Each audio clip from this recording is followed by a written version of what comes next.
খোকা, তোর বউকে ভালো করে বলে দিস আমাকে যেন ঠান্ডা চা না দেয়। বাবা, চাটা তো গরমই ছিল, টকবক টকবক করে ফুটছিল ওভেন থেকে নামিয়ে।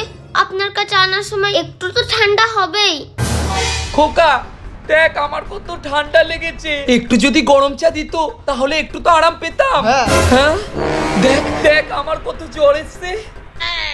বাপের বাড়ি থেকে কিছুই তো তোমাকে শিখিয়ে পাঠাইনি। তুমি আমার বাবাকে একটু গরম চাটা দিতে পারছো না? আমার বাবা তোমার কাছে বেশি কিছু চাইনি, একটু গরম চাটা দিতে চাইছিল।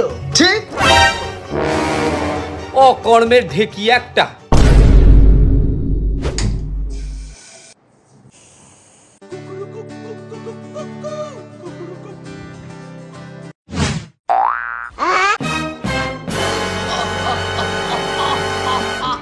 গরম গরম চা। কি রে, চা খাবি?